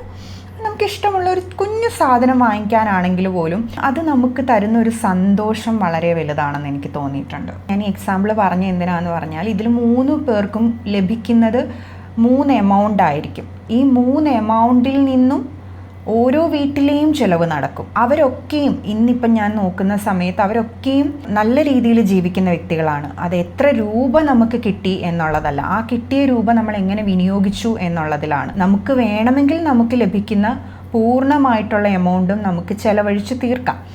നമ്മളതൊക്കെ വരും. നമുക്ക് ആദ്യമായിട്ട് ജോലിയൊക്കെ കിട്ടി, ആദ്യമായി ശമ്പളം കിട്ടുന്ന സമയത്ത് നമുക്ക് തോന്നും, നമുക്ക് ആ ഒരു എക്സൈറ്റ്മെൻറ്റും കാര്യങ്ങളും ഒക്കെ വരും. പക്ഷെ പോകെ പോകെ നമ്മൾ ഈ ഒരു യാഥാർത്ഥ്യം കൂടി നമ്മൾ തിരിച്ചറിയേണ്ടതുണ്ട്, സേവ് ചെയ്യേണ്ടതിൻ്റെ. ഇപ്പോഴും നമ്മുടെ നാട്ടിൽ എത്ര പെൺകുട്ടികൾ സ്വന്തമായിട്ടൊരു സ്പേസ് എന്ന് പറയുന്നത് സ്വപ്നം കാണുന്ന അളവിലേക്ക് വന്നു എന്നെനിക്ക് ഡൗട്ടുണ്ട്. ഇപ്പോൾ ഒരു IT മേഖലയൊക്കെ ആണെന്നുണ്ടെങ്കിൽ അവിടെ ഏകദേശം ഒരേ സാലറി എന്ന് പറയുന്ന ഒരു ലെവലിലേക്ക് നമ്മൾ എത്തിയിട്ടുണ്ട്. ഒരുപക്ഷെ ആൺകുട്ടികളെക്കാൾ കൂടുതൽ ഏൺ ചെയ്യുന്ന പെൺകുട്ടികളും അവിടെയുണ്ട്. പക്ഷെ അപ്പോഴും നമ്മുടെ ഒരു സ്പേസ്, വീടിനെയൊക്കെ ഒരു ഡെഡ് ഇൻവെസ്റ്റ്മെൻ്റ് ആയിട്ട് കാണുന്ന ആൾക്കാരുമുണ്ട് കേട്ടോ. അതൊക്കെ ഓരോ മനുഷ്യരുടെയും ചോയ്സസിനെ ഡിപ്പെൻഡ് ചെയ്തിരിക്കും. പക്ഷേ സ്വന്തമായിട്ടൊരിടം, സ്വന്തമായൊരു വാഹനം, നമുക്ക് സ്വന്തമായി സെക്യൂർ ആയിട്ടിരിക്കാൻ വേണ്ടിയിട്ടുള്ളൊരു സ്പേസ്, ഇതൊക്കെ എത്ര പെൺകുട്ടികൾ സ്വപ്നം കാണുന്നുണ്ട് എന്നുള്ളത് എനിക്കിപ്പോഴും സംശയമാണ്. ആ ഒരു ലെവലിലേക്ക് നമ്മൾ എത്തേണ്ടതുണ്ട്. അതായത് സേവ് ചെയ്യേണ്ടത് ഒരിക്കലും ഒരു പെർട്ടിക്കുലർ ജെൻഡറിൻ്റെ മാത്രം പുറത്തേക്ക് നമ്മൾ ഇട്ട് കൊടുക്കേണ്ട ഒരു ഡ്യൂട്ടി അല്ല. ഇറസ്പെക്റ്റീവ് ഓഫ് ജെൻഡർ നമുക്കൊക്കെ ഈ പറയുന്ന ഒരു സേവിങ്സും കാര്യങ്ങളും ഒക്കെ ഉണ്ടാവേണ്ടതാണ്. നമ്മുടെ നാട്ടിൽ ആൺകുട്ടികളാണ് വീട് വെക്കേണ്ടത്. പെൺകുട്ടി വീട് വെക്കേണ്ട ഒരു ആവശ്യകത അവളെ പറഞ്ഞ് പഠിപ്പിക്കുന്നില്ല. പക്ഷെ നമ്മളെയൊക്കെ പറഞ്ഞ് പഠിപ്പിക്കും. നമുക്ക് ജോലി വേണം, കല്യാണം കഴിക്കണം, പിള്ളേർ വേണം, വീട് വേണം. ഇത് കംപ്ലീറ്റ് ഫിനാൻഷ്യലി ആൺകുട്ടികളുടെ ഉത്തരവാദിത്തം എന്ന് പറഞ്ഞിട്ടാണ്. അത് പെൺകുട്ടികൾക്കും വേണം. നമ്മളൊരു വെബ് സീരീസ് കണ്ടപ്പോൾ അതിനകത്ത് ഗൗരി കിഷാനുള്ളൊരു സീനിലാണ് അച്ഛൻ മകളോട് പറയുന്നത് ഇതെൻ്റെ വീടാണ് എന്ന് പറയുമ്പോൾ ഇതെപ്പോഴും നിങ്ങളുടെ മാത്രം വീടായിരുന്നു, അപ്പോൾ എൻ്റെ വീടല്ലേ എന്നുള്ളതാണ് അവൾ ചോദിക്കുന്നത്. അത് വളരെ ഇമ്പോർട്ടൻ്റ് ആയിട്ടുള്ളൊരു കാര്യമാണ്. ഞാനൊരു വീട് വെച്ചാൽ അതെൻ്റെ വീടാണ്. ഞാൻ വിവാഹം കഴിക്കുന്ന ആളും ഒരുമിച്ച് ജീവിക്കുന്ന വീട്ടിലാണെങ്കിലും അതെൻ്റെ വീടാണ് എന്ന് ഞാൻ പറയും. നമ്മുടെ വീട് എന്ന് പറയുന്നതിനേക്കാൾ കൂടുതൽ അതിലെപ്പോഴും ഈ എൻ്റെ എന്ന് പറയുന്ന സാധനം അതിൻ്റെ അകത്ത് ഉണ്ടാവും. അപ്പോൾ അത് ആ പെൺകുട്ടിയുടെയും കൂടി ആയിരിക്കണം, അല്ലെങ്കിൽ അവളുടേതായിരിക്കണം ഒരു വീട്, അവളുടേതായിട്ടുള്ളൊരു സ്പേസ് വേണം. ബാഡ് ഗേൾ എന്ന് പറയുന്ന സിനിമയല്ലേ, അതിൻ്റെ ലാസ്റ്റിലാണ് അങ്ങനെ ഒരു സ്വന്തം സ്പേസിലേക്ക് വരേണ്ട ആവശ്യകതയെക്കുറിച്ചൊക്കെ ഒരു സ്ത്രീ കഥാപാത്രം പറയുന്നത് നമ്മൾ കാണുന്നത്. അത് വളരെ വളരെ ഇമ്പോർട്ടൻ്റ് ആയിട്ടുള്ളൊരു കാര്യമാണ്. നമ്മളെ ആരും ഇറക്കി വിടില്ല, നമ്മളെ ആരും ജഡ്ജ് ചെയ്യില്ല. അങ്ങനെ ഒരു സ്ഥലത്തിരിക്കുമ്പോഴേ നമുക്ക് ഹീലാവാൻ പറ്റുള്ളൂ. നമ്മളെല്ലാവരും നല്ലൊരു രീതിയിൽ ഏറ്റവും സേഫ് ആൻഡ് സെക്യൂർ ആയിട്ടുള്ള ഒരു കുട്ടിക്കാലത്തിലൂടെ കടന്നു വന്നവരാവണമെന്നില്ല. അപ്പോൾ അങ്ങനെ ജീവിതത്തിൽ ഉണ്ടായിട്ടുള്ള ഒരുപാട് മുറിവുകൾ ഉണങ്ങേണ്ടത് ഒരു ആവശ്യമാണ്. അപ്പോൾ നമ്മളെ തിരിച്ചറിയാൻ വേണ്ടിയിട്ട് നമുക്ക് നമ്മുടേതായിട്ടുള്ളൊരു സ്പേസ് വേണം. അതിനും നമ്മൾ സേവ് ചെയ്യേണ്ടതായിട്ടുണ്ട്. അതിനും നമ്മൾ ഫിനാൻഷ്യലി ഇൻഡിപെൻഡൻ്റ് ആവേണ്ടതുണ്ട്. അപ്പോൾ ആ ഒരു കാര്യം മനസ്സിൽ വെച്ചിട്ട് മുന്നോട്ട് പോകേണ്ട ഒരു ആവശ്യകത, അതാണ് രഞ്ജിനി ഹരിദാസ് നമ്മളെ പഠിപ്പിക്കുന്നത്. കാരണം അങ്ങനെ ഉള്ളത് കൊണ്ടാണ്, അവരുടെ കയ്യിൽ പണമുള്ളത് കൊണ്ടാണ് അവർക്ക് ഇഷ്ടമുള്ളതുപോലെ ജീവിക്കാൻ വേണ്ടിയിട്ട് പറ്റുന്നത്. വളരെ ചെറിയ പ്രായത്തിൽ അവരിത് തിരിച്ചറിഞ്ഞു. അവർ 7ാം ക്ലാസ്സിൽ പഠിക്കുന്ന സമയത്ത് അച്ഛൻ മരിച്ചതിന് ശേഷം അമ്മ ഫിനാൻഷ്യലി ഇൻഡിപെൻഡൻ്റ് അല്ലാത്തത് കൊണ്ടുണ്ടായ കാര്യങ്ങൾ എന്തൊക്കെയാണെന്നുള്ളത് അവർക്ക് കൃത്യമായ ധാരണയുണ്ട്. അപ്പോൾ അങ്ങനെ ഒരു ലൈഫ് വേണ്ടാന്ന് അവർ തീരുമാനിക്കുന്നത് അങ്ങനെ അല്ലാത്തൊരാൾക്ക് കിട്ടാൻ പോകുന്ന ബെനിഫിറ്റ്സ് മനസ്സിലാക്കിയതുകൊണ്ടാണ്. ശരിക്കും അതൊരു വിഷണറി പരിപാടി എന്നൊക്കെ നമ്മൾ പറയേണ്ട കാര്യമാണ്. ഇതിൽ നമ്മൾ രണ്ടുപേരുടെയും എക്സ്പീരിയൻസിൽ നിന്നൊക്കെ ഫീൽ ചെയ്യുന്ന പറഞ്ഞു വരുന്ന കാര്യങ്ങൾ എന്ന് പറയുന്നത്, ഒന്ന് നമ്മൾ അവസരങ്ങൾ കണ്ടെത്തുക എന്നുള്ളതാണ്. ഇപ്പം ശ്രുതിക്ക് വേണമെങ്കിൽ കൃഷി പൂട്ടിക്കെട്ടി അത് കഴിഞ്ഞിട്ട് പിന്നെ കോഴ്സ് കഴിഞ്ഞ് മറ്റെവിടെയെങ്കിലും പോകുന്ന ഒരു ജോലിക്ക് പോകുന്നു. നമ്മളെല്ലാവരും എപ്പോഴും ചിന്തിക്കുക ഒരു കാര്യം നമ്മൾ പഠിക്കുന്നു, അതിൻ്റെ ജോലി ചെയ്യുന്നു. ഇതിനിടയിൽ അവസരങ്ങളുണ്ട്, നമുക്ക് ചെയ്യാൻ പറ്റുന്ന കുറേ കാര്യങ്ങളുണ്ട്. അതിന് നമ്മൾ തന്നെ എഫേർട്ട് ഇടണം. അപ്പം എനിക്ക് സങ്കല്പിക്കാൻ പറ്റുന്നില്ല കേട്ടോ, അതുപോലെ രാവിലെ എണീറ്റ് സുരേഷ് ഗോപിയുടെ വീട്ടിൽ പോകാമെന്ന് പറയുന്നത്. പക്ഷേ ഞാനും അങ്ങനെ യാത്ര ചെയ്തിട്ടുണ്ട്. ആ സമയങ്ങളിൽ പല സാധ്യതകളും നമ്മുടെ മുന്നിൽ വന്ന സമയത്ത് പലരെയും കാണാൻ വേണ്ടി അങ്ങോട്ടും ഇങ്ങോട്ടൊക്കെ യാത്ര ചെയ്തിട്ടുണ്ട്. ആ സമയത്ത് ആൺകുട്ടികളെ പെട്ടെന്ന് വശീകരിക്കാൻ വേണ്ടി ഇറങ്ങിത്തിരിക്കുന്ന ഒരു പരിപാടി ഈ മൾട്ടി ലെവൽ മാർക്കറ്റിംഗ് ഒക്കെയാണ്. പെട്ടെന്ന് കാശുണ്ടാക്കാം, പെട്ടെന്ന് കാറ് വാങ്ങാം എന്നൊക്കെ പറയുന്ന പോലെ. അങ്ങനെ ഞാൻ എൻ്റെ സമയം വേസ്റ്റ് ചെയ്ത് കളഞ്ഞു. ഡിഗ്രിക്ക് പഠിക്കുന്ന ആ സമയം മുഴുവൻ ഞാൻ വേസ്റ്റ് ചെയ്ത് കളഞ്ഞിട്ടുള്ളത് ഈ മൾട്ടി ലെവൽ മാർക്കറ്റിങ്ങിന് വേണ്ടിയിട്ടാണ്, ആളെ ചേർക്കാൻ വേണ്ടിയിട്ടൊക്കെ. ആ നടപ്പ് ഞാൻ വെറുതെ കന്യാകുമാരിയിൽ നിന്ന് യാത്ര ചെയ്താൽ ഞാൻ കാശ്മീരെത്തിയാണ്. അത്രയും നമ്മൾ നടന്നിട്ടുണ്ട്. പക്ഷേ എഫേർട്ട് ഇട്ടത് ഒരു തെറ്റായിട്ടുള്ള ആംഗിളിലായിരുന്നു. അപ്പം എഫേർട്ട് ഇടാനുള്ള മനസ്സുണ്ടാവുക, കൃത്യമായിട്ടുള്ളൊരു സ്ഥലത്ത് ആ എഫേർട്ട് നമ്മൾ ഇടുക. പിന്നെ ഈ കിട്ടുന്ന തുക, അവിടെ ഈ ആറ്റിറ്റ്യൂഡ് ഉണ്ടാവണം. എനിക്ക് ശ്രുതിയുടെ അച്ഛനോട് തോന്നുന്ന ഏറ്റവും വലിയ ബഹുമാനം, ആ തുക പുള്ളിക്ക് കയ്യിൽ വെച്ചിട്ട് എപ്പോഴെങ്കിലും തിരിച്ചു തന്നാൽ മതിയായിരുന്നു. പക്ഷെ അത് ഇടയ്ക്കിടയ്ക്ക് വിളിച്ച് കാണിച്ചത് നിൻ്റെ പണമാണ് എന്ന് പറയുന്ന, എൻ്റേത്, നീ ഏൺ ചെയ്തതാണ്, നീ ഉണ്ടാക്കിയതാണ് എന്ന് പറയുന്ന ആ ആറ്റിറ്റ്യൂഡ് അവിടെ ബിൽഡായി വന്നു എന്ന് പറയുന്നത് അത് ഭയങ്കര ഇമ്പോർട്ടൻ്റ് ആയിട്ടുള്ള കാര്യമാണ്. അപ്പോൾ എൻ്റെ പൈസയിൽ നിന്ന് കുറച്ച് തന്നെ, എൻ്റെ പൈസയാണ് ഞാൻ ചിലവഴിക്കുന്നത്. ഞാൻ ചിലവഴിക്കുമ്പോൾ എനിക്ക് ടെൻഷൻ ഉണ്ടാകും, കാര്യം ഞാൻ എൻ്റെ കാശല്ലേ ചിലവാക്കുന്നത്. അപ്പോൾ ആ ഒരു ആറ്റിറ്റ്യൂഡോടുകൂടി പണത്തിനെ കാണുക, അതിനെ സേവ് ചെയ്യുക. നമ്മുടെ ചിലവുകൾ ഇപ്പോൾ ഈ പറഞ്ഞ പോലെ മെക്കാട് പണിക്ക് പോകുന്ന ആൾക്കും മേശരിയായിട്ടുള്ള ആൾക്കും ഈ കോൺട്രാക്ടറായിട്ട് നിൽക്കുന്ന ആൾക്കും 3 പേർക്കും 3 സാലറിയാണ്. ചിലപ്പോൾ ഇരട്ടി ആയിരിക്കും. ഒരാൾ 250 രൂപ വാങ്ങുന്നു, മറ്റേ ആൾ 500 വാങ്ങുന്നു, അടുത്ത ആൾ 1000 വാങ്ങിക്കുന്നു. പക്ഷേ ഈ 1000 വാങ്ങുന്ന ആൾ ചിലപ്പോൾ അത് മുഴുവൻ ചിലവഴിക്കുമെങ്കിലും 250 വാങ്ങുന്ന ആളുടെ കുടുംബവും ജീവിക്കുന്നുണ്ട്. അപ്പോൾ 250 രൂപയ്ക്ക് ജീവിക്കുകയും സേവ് ചെയ്യുകയും ചെയ്യാൻ പറ്റും. ആ ലൈഫ് സ്റ്റൈൽ ഈ 1000 രൂപ കിട്ടുന്നവൻ മെയിൻറ്റെയിൻ ചെയ്യുകയാണെങ്കിൽ ആ 250 കഴിച്ച് 750 രൂപ അവൻ്റെ സേവിങ്സ് ആണ്. അതായത് 250 രൂപയ്ക്ക് ഒരു മാസം ജീവിക്കാൻ പറ്റുമെന്ന് പറയുന്ന കാര്യത്തിനോട് അഡാപ്റ്റ് ആവാൻ പറ്റിയാൽ 3 മാസം ജീവിക്കാനുള്ള പൈസ ഒരു മാസം സേവ് ചെയ്യുന്നുണ്ട്. നമ്മൾ ഈ ജീവിതത്തിൽ നിങ്ങളെല്ലാം മറ്റേ മുണ്ട് മുറുക്കി ഉടുത്ത് ജീവിക്കണം അങ്ങനെയല്ല കേട്ടോ പറയുന്നത്. ഇതിനൊക്കെ നമുക്കിവിടെ സ്പേസ് ഉണ്ടെന്നാണ് പറയുന്നത്. അൾട്ടിമേറ്റ്ലി ഇത് നിങ്ങളുടെ ലൈഫാണ്, നിങ്ങളാണ് ഡിസൈഡ് ചെയ്യുന്നത്. പക്ഷെ നമ്മൾ പറയാണ് ഇങ്ങനെ കുറച്ച് ഓപ്ഷൻസും കൂടി നമുക്കിവിടെ ഉണ്ട് എന്ന് നമ്മൾ പറഞ്ഞ് വെച്ചു എന്നേ ഉള്ളൂ. മണി ഫ്രീഡം, ടൈം ഫ്രീഡം, ഇതൊക്കെ വളരെ ഇമ്പോർട്ടൻ്റ് ആയിട്ടുള്ളൊരു കാര്യമാണ്. പ്രത്യേകിച്ച് നമ്മുടെ ഒരു 30കൾക്ക് അപ്പുറത്തേക്കൊക്കെ നമ്മൾ വരുമ്പോൾ, 40കളിലേക്ക് 50കളിൽ റിട്ടയർമെൻറ്റ് സമയത്തേക്കൊക്കെ വരുമ്പോൾ, നമ്മൾ അങ്ങനെ കൃത്യമായി പ്ലാൻ ചെയ്ത് പോയില്ലെങ്കിൽ നമ്മുടെ 50ലും 60ലും നമ്മൾ സമാധാനമായി സന്തോഷമായി ഇരിക്കേണ്ട സമയത്തും നമ്മൾ എവിടെയെങ്കിലും ഇഷ്ടമല്ലാത്തൊരു ജോലി ചെയ്തുകൊണ്ടിരിക്കേണ്ട ഒരു സാഹചര്യം ഉണ്ടാവും. അവിടെ സന്തോഷം നമുക്ക് അനുഭവിക്കാൻ പറ്റില്ല, അല്ലെങ്കിൽ നമുക്ക് എൻജോയ് ചെയ്യാൻ പറ്റില്ല ലൈഫിനെ. അങ്ങനെ ജോലി ചെയ്യുന്നത് ലൈഫിനെ എൻജോയ് ചെയ്യാൻ പറ്റാതാക്കുമെന്നല്ല പറയുന്നത്. നമ്മുടെ 50-ലോ 60-ലോ നമ്മളൊരു ജോലി ചെയ്യുന്നുണ്ടെങ്കിൽ അത് നമ്മുടെ ഏറ്റവും ഇഷ്ടമുള്ള ജോലിയായിരിക്കണം. അവിടെ നിന്ന് കിട്ടുന്ന വരുമാനത്തേക്കാൾ കൂടുതൽ അത് നമ്മുടെ സന്തോഷമായിരിക്കണം അതിലേറ്റവും വലിയ അട്രാക്ഷൻ എന്ന് പറയുന്നത്. ഞാൻ ആഗ്രഹിക്കുന്ന ഒരു കാര്യം, എൻ്റെ ഒരു 40-കൾ 50-കൾ സമയമൊക്കെ എത്തുമ്പോഴേക്കും എനിക്കൊരു ഇപ്പോൾ വീട്ടിലൊക്കെ തന്നെ ഇരിക്കുന്ന പോലത്തെ ഒരു കമ്മ്യൂണിറ്റി റേഡിയോ സെറ്റപ്പൊക്കെ പോലെ ചുമ്മാ ഒരു റേഡിയോ ജോക്കി ആയിട്ട്, എനിക്ക് അവിടെ നിന്ന് ശമ്പളമൊന്നും വേണ്ട, എനിക്ക് അത് ചെയ്താൽ മതി. അത് പക്ഷേ എൻ്റെ ആ പ്രായത്തിലാണ്. ആ സമയത്തിൽ ഈ പൈസ ഒന്നും വേണ്ട, അല്ലെങ്കിൽ പൈസ ഒരു വിഷയമല്ലാതിരിക്കണമെങ്കിൽ ഞാൻ ഈ സമയത്ത് അധ്വാനിക്കണം. സമ്പാദിച്ചാൽ മാത്രം പോരാ, അത് സേവ് ചെയ്യാൻ എനിക്ക് പറ്റണം, അതിനെ കൃത്യമായിട്ട് ചാനലൈസ് ചെയ്യാൻ എനിക്ക് പറ്റണം. അപ്പോൾ ആ ഒരു തിരിച്ചറിവ് എനിക്ക് വളരെ വൈകിയാണ് വന്നത്. വളരെ വൈകി എന്ന് പറഞ്ഞാൽ വളരെ വൈകി എന്നാണ് ഇപ്പം ഞാൻ തിരിഞ്ഞു നിന്ന് നോക്കുമ്പോൾ ചിന്തിക്കുന്നത്. പലപ്പോഴും ഇപ്പം ഞാൻ എൻ്റെ ഒരു 18-ാമത്തെ വയസ്സിൽ ജോലി ചെയ്ത് തുടങ്ങുന്ന സമയത്ത് എൻ്റെ അടുത്ത് പ്രൊഡ്യൂസർ അമ്പിളി ചേച്ചിയൊക്കെയാണ്. അമ്പിളി ചേച്ചി പറഞ്ഞാൽ ഒരു 1000 രൂപ നീ RD ഇട്. അന്ന് 7500 രൂപയുള്ളൂ. ഞാൻ നോക്കുമ്പോൾ 2500 രൂപ ലോഡ്ജ് കൊടുക്കണം, 2500 രൂപ വീട്ടിൽ കൊടുക്കണം, ബാക്കി പൈസയ്ക്ക് എനിക്കൊരു മാസം ജീവിക്കണമല്ലോ. പക്ഷെ പറഞ്ഞിട്ട് നീ മുണ്ട് മുറുക്കി കൊടുത്തിട്ടാണെങ്കിൽ ഒരു 500 രൂപ നീ RD ഇട്. എനിക്ക് ആ സമയത്ത് നിങ്ങളൊന്ന് വയറണം, നടക്കൊന്നുമില്ല, അങ്ങനെയൊക്കെ പറഞ്ഞിട്ട് ഞാൻ ഉഴപ്പി. മാത്രമല്ല ആ സമയത്ത് രാവിലെ ഉച്ചയ്ക്കും വൈകുന്നേരം ഒക്കെ നമ്മൾ ചായ കുടിക്കാൻ പോവാണ്.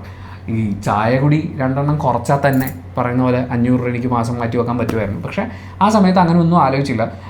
ഇന്ന് ഞാൻ ആലോചിക്കുമ്പോൾ ഞാൻ എൻ്റെ 18-ാമത്തെ വയസ്സിൽ 500 രൂപ മാസം ഇട്ട് തുടങ്ങിയിരുന്നെങ്കിൽ എനിക്കിപ്പോൾ 36 വയസ്സായി, 18 വർഷമായി. ഇത്രയും സമയം ഞാൻ 500 മാത്രമാണ് ഇൻവെസ്റ്റ് ചെയ്ത് പോയിരുന്നെങ്കിൽ പോലും എൻ്റെ കയ്യിൽ ഒരു നല്ല എമൗണ്ട് ഉണ്ടാവുമായിരുന്നു. പിന്നെ വർഷാവർഷം നമുക്ക് സാലറി ഇൻക്രിമെൻറ്റ് ഉണ്ടാകുന്നുണ്ട്. 500 1000 ആക്കാമായിരുന്നു, 1000 2000 ആക്കാമായിരുന്നു. അതുപോലെ യൂട്യൂബിൽ നിന്ന് റവന്യൂ വന്ന സമയത്ത് ഞാൻ സേവ് ചെയ്യുന്നതിനെക്കുറിച്ച് ചിന്തിച്ചിട്ടില്ല. നമ്മുടെ ഏറ്റവും വലിയ പ്രശ്നം ഇരിക്കുന്നത്, ഒന്ന് നമ്മൾ അവസരങ്ങൾ കണ്ടെത്തുന്നില്ല എന്നെടുത്തും, 2 അവസരങ്ങൾ കൺമുന്നിൽ വരുമ്പോഴും നമ്മൾ പിന്നെ ആവട്ടെ എന്ന് വിചാരിക്കുന്നിടത്തുമാണ്. ആ പൈസയെ നമ്മൾ ചാനലൈസ് ചെയ്യാൻ പഠിക്കുക എന്നുള്ളതാണ്. ഇതൊക്കെയും എത്ര നന്നായി ചെയ്തിട്ടായിരിക്കും രഞ്ജിനി ഹരിദാസ് ഇപ്പോൾ ഇത്രയും സ്ട്രോങ് ആയി, ഇത്രയും ഈ പറയുന്ന ഇത്രയും ജഡ്ജ്മെൻ്റലായിട്ടുള്ള മലയാളികളൊക്കെ മൂത്ത് നോക്കി പൂജിക്കൊണ്ട് പോടാർക്ക് അവിടെ നിന്ന് എന്ന് പറയുന്നൊരു ആറ്റിറ്റ്യൂഡിൽ അവർക്ക് ഇരിക്കാൻ പറ്റണമെങ്കിൽ അവരത്രയും അവരുടെ ലൈഫിന് ഇൻഡിപെൻഡൻ്റ് ആയിട്ട് അവർക്ക് മനസ്സിലാക്കാൻ പറ്റുന്നുണ്ട്, ഉൾക്കൊള്ളാൻ പറ്റുന്നുണ്ട്. ഞാനാണെങ്കിൽ എനിക്ക് പരിചയമുള്ള പ്രത്യേകിച്ച് എൻ്റെ പ്രായത്തിനിളയതായിട്ടുള്ള പെൺകുട്ടികളോടൊക്കെ ഞാൻ എപ്പോഴും പറയുന്നൊരു കാര്യം, നിങ്ങൾക്ക് എത്രത്തോളം വിദ്യാഭ്യാസം നേടാൻ സാധിക്കുന്നു അത്രത്തോളം വിദ്യാഭ്യാസം നേടുക. അത് ഒരു ഓപ്ഷനാണ് നമുക്കുള്ളത്. പിന്നെ ഈ പറയുന്ന പോലെ ഇപ്പം യൂട്യൂബ്, അതിൻ്റെ ഏറ്റവും വലിയൊരു ഉദാഹരണമാണ് ഉണ്ണി എന്ന് പറയുന്നത്. യൂട്യൂബ്, ഇൻസ്റ്റഗ്രാം, അങ്ങനെ ഒരുപാട് നമുക്ക് മണി ജനറേറ്റ് ചെയ്യാൻ പറ്റുന്ന പ്ലാറ്റ്ഫോംസ് ഉണ്ട്. ഇനി അങ്ങനെ ഒരു ഇൻട്രസ്റ്റ് ആണ് നിങ്ങൾക്കുള്ളതെങ്കിൽ നിങ്ങളുടെ ക്രിയേറ്റീവ് സൈഡ് നിങ്ങൾ കുറച്ചും കൂടി നന്നായിട്ട് ഡെവലപ്പ് ചെയ്യാൻ ശ്രമിക്കുക. പിന്നീട് ഈ പറയുന്ന പോലെ ഒരു കല്യാണം എന്ന് പറയുന്നൊരു, പ്രത്യേകിച്ച് പ്രണയബന്ധത്തിലോ അല്ലെങ്കിൽ ഒരു സമയമൊക്കെ എത്തുമ്പോൾ ചിലപ്പോൾ തോന്നുമായിരിക്കും കല്യാണം കഴിച്ച് അങ്ങനെ ഒരു ജീവിതം, ഒരു ഹോം മേക്കർ എന്ന് പറയുന്ന ഒരു രീതിയിലേക്ക് ജീവിതം മുന്നോട്ടേക്ക് കൊണ്ടുപോകാമെന്ന് നിങ്ങൾക്ക് തോന്നുമായിരിക്കും. ഇപ്പോഴും ഹോം മേക്കറായിട്ട് സ്വന്തം ഇഷ്ടപ്രകാരം തുടരുന്ന ഒരുപാട് സ്ത്രീകളെയും ഞാൻ കണ്ടിട്ടുണ്ട്. അതൊക്കെ ഞാൻ നേരത്തെ പറഞ്ഞ പോലെ ഓരോ വ്യക്തികളുടെയും ചോയ്സാണ്. ഓരോ മനുഷ്യർക്കും എവിടെയാണോ എന്തിലാണോ സന്തോഷം കണ്ടെത്താൻ പറ്റുന്നത്, സെക്യൂരിറ്റി കണ്ടെത്താൻ പറ്റുന്നത്, അങ്ങനെ തന്നെയാണ് അവരുടെ ജീവിതം അവർ മുന്നോട്ടേക്ക് കൊണ്ടുപോകേണ്ടത്. പക്ഷെ ഒരു പോയിന്റിലെങ്കിലും നമ്മളിത് ഫേസ് ചെയ്യേണ്ടി വരും. ഈ പറയുന്ന ഒരു പൈസയുടെ ആവശ്യം, നമ്മളൊക്കെ ഈ ലോകത്ത് ജീവിക്കുകയല്ലേ, അപ്പം ഏതെങ്കിലുമൊക്കെ ഒരു പോയിന്റിൽ നമുക്കിത് ഫേസ് ചെയ്യേണ്ടി വരും. പൂർവികരായിട്ട് തന്നെ ഒരുപാട് സാമ്പത്തികമായി നല്ല രീതിയിലുള്ള ഒരു ഫാമിലിയിൽ നിന്നും വരുന്ന ഒരാളാണ് നിങ്ങളെങ്കിൽ ഒരു പക്ഷേ നിങ്ങൾക്ക് ഈ പറയുന്ന പോലെ ജോലിക്കൊന്നും പോകണ്ട, ഞാൻ വീട്ടിൽ തന്നെയാണ് ഇരിക്കുന്നത്, അല്ലെങ്കിൽ നിങ്ങളുടെ കയ്യിൽ ഓൾറെഡി കുറച്ച് സേഫായിട്ട് സെക്യൂർ ആയിട്ടുള്ളൊരു എമൗണ്ട് ഉണ്ട്, അപ്പം ഞാൻ ജോലിക്കൊന്നും പോകുന്നില്ല, ഞാൻ വീട്ടിൽ തന്നെയാണ് ഇരിക്കുന്നതെങ്കിൽ അതൊക്കെ ഓരോ മനുഷ്യരുടെ ചോയ്സാണ്. പക്ഷെ അല്ലാത്ത പക്ഷം നമ്മൾ ഈ പറയുന്ന പോലെ ഞാൻ ഓരോ വ്യക്തികളോടും പറയുന്നതാണ്, നിങ്ങൾ സ്വന്തമായിട്ട് ഏൺ ചെയ്യാൻ വേണ്ടിയിട്ട് ശ്രമിക്കണം. ഞങ്ങൾ പ്രണയവിലാസം സിനിമ കണ്ടു കഴിഞ്ഞപ്പോഴാണെന്ന് തോന്നുന്നു ഞങ്ങളിങ്ങനെ സംസാരിച്ചപ്പോൾ പറഞ്ഞിട്ടുണ്ടായിരുന്നു, ഇനി നിങ്ങൾക്ക് അങ്ങനെ ഒരു ചിന്തയില്ല എന്നുണ്ടെങ്കിൽ നിങ്ങളൊക്കെ പറ്റുവാണെങ്കിൽ നിങ്ങളുടെ അമ്മമാരുടെ ഓട്ടോഗ്രാഫൊക്കെ ഒന്ന് എടുത്ത് വായിക്കണം. അല്ലെങ്കിൽ നിങ്ങൾ അമ്മമാരുടെ സുഹൃത്തുക്കളെ കാണാൻ ശ്രമിച്ചു നോക്കൂ, അവരോടൊക്കെ ഒന്ന് സംസാരിച്ച് നോക്കൂ. നിങ്ങൾ ഇന്ന് ഈ കാണുന്ന വീട്ടിൽ ഓടി നടന്ന് ജോലി ചെയ്യുന്ന നിങ്ങൾക്ക് വേറെ തന്നെ ഒരു വ്യക്തിയെ നിങ്ങൾക്ക് അവിടെ കാണാൻ സാധിക്കും.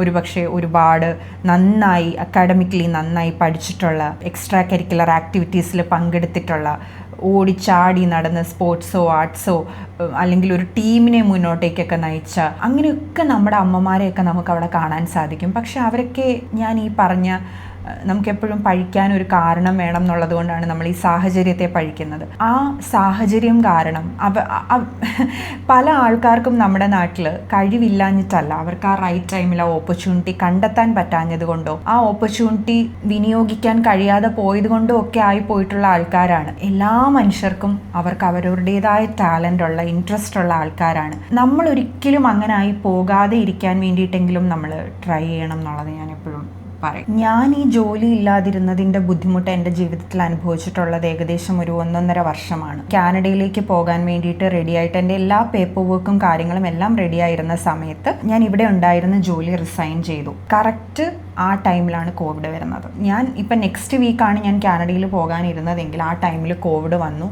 പിന്നീട് ഒരു 1.5 വർഷം എൻ്റെ അങ്ങോട്ടേക്കുള്ളൊരു പോക്ക് ഡിലേ ആയി. ആ സമയത്ത് ഞാൻ അനുഭവിച്ച ഒരു മാനസിക പ്രയാസം എന്ന് പറയുന്നത്, ആദ്യത്തെ ഒരു 1-2 മാസമൊക്കെ നമ്മളെല്ലാവരെയും പോലെ ശരിയാകും, ഇന്ന് ശരിയാവും, നാളെ ശരിയാവും എന്നൊക്കെ പറഞ്ഞിരുന്നു. എൻ്റെ കയ്യിൽ ആ സമയത്തും സേവിങ്സും കാര്യങ്ങളും ഒക്കെ ഉണ്ടായിരുന്നെങ്കിലും നമുക്ക് റെഗുലറായിട്ട് കിട്ടിക്കൊണ്ടിരുന്ന ഒരു ഇൻകം ഒരൊറ്റ മൊമെൻറ്റിൽ സ്റ്റോപ്പായിപ്പോയി. ഞാനൊരു 1.5 വർഷം എനിക്ക് അങ്ങനെ ഇരിക്കേണ്ടി വന്നു എന്ന് പറയുന്നത് ഞാൻ ആ സമയത്ത് അനുഭവിച്ച പ്രയാസം എനിക്കറിയാം. അതാണ് കൃത്യമായി നമ്മൾ പൈസ കൈകാര്യം ചെയ്യാൻ തുടങ്ങി കഴിഞ്ഞ് ഒരു പോയിന്റ് എത്തുമ്പോൾ അത് സ്റ്റോപ്പായി കഴിയുമ്പോൾ നമ്മൾ നമ്മുടെ തന്നെ ലൈഫിനെ നിയന്ത്രിച്ചുകൊണ്ടിരിക്കുകയല്ലേ. പിന്നീട് നമുക്ക് വേറൊരാളെ അത്തരത്തിൽ ഡിപ്പെൻഡ് ചെയ്യാൻ വേണ്ടിയിട്ട് നല്ലതാണ് നമ്മുടെ കൂടെ ഒരാളുള്ളത്. നമ്മൾ വീഴുമ്പം നമ്മളെ പിടിക്കാൻ, നമുക്ക് ചേർന്ന് നടക്കാനൊക്കെ ഒരാളുള്ളത് നല്ലതാണ്. പക്ഷേ ചില സ്ഥലങ്ങളിൽ നമ്മൾ ഒറ്റയ്ക്ക് തന്നെ നടക്കണം.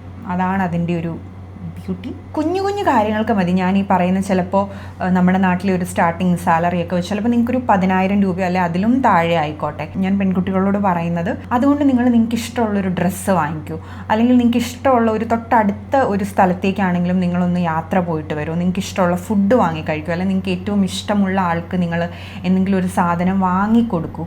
അങ്ങനെ നിങ്ങൾ നിങ്ങളുടെ ഒരു ജേർണി സ്റ്റാർട്ട് ചെയ്യൂ. പിന്നീട് അങ്ങോട്ടേക്ക് നമ്മുടെ സ്വപ്നങ്ങളൊക്കെ വലുതാവട്ടെ, ഓപ്പർച്യൂണിറ്റീസ് തേടി പോകട്ടെ, നമ്മളെ തേടി ഓപ്പർച്യൂണിറ്റീസ് വരട്ടെ, ഇതൊക്കെ വരും.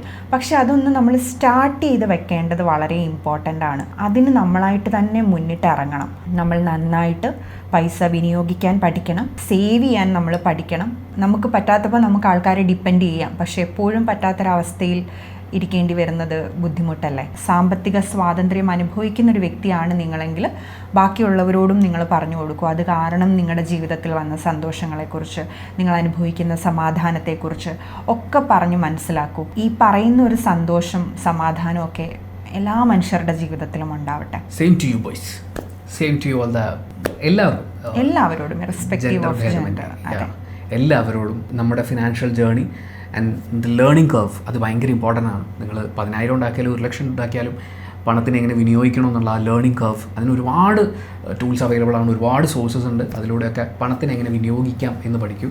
ലൈഫിനെ ആഗ്രഹിക്കുന്ന പോലെ സെലിബ്രേറ്റ് ചെയ്ത് എൻജോയ് ചെയ്ത് മുന്നോട്ട് പോകാൻ സാധിക്കട്ടെ എന്നുള്ള ആശംസകൾ നേർന്നുകൊണ്ട് we are concluding this video. Thank you so much for watching this video. And video ഇഷ്ടപ്പെട്ട ലൈക്ക് ചെയ്യുക, കമൻറ്റ് ചെയ്യുക, ഷെയർ ചെയ്യുക, സബ്സ്ക്രൈബ് ചെയ്യുന്ന കാര്യം, ഹൈപ്പ് ചെയ്യുന്ന കാര്യം പരിഗണിക്കുക.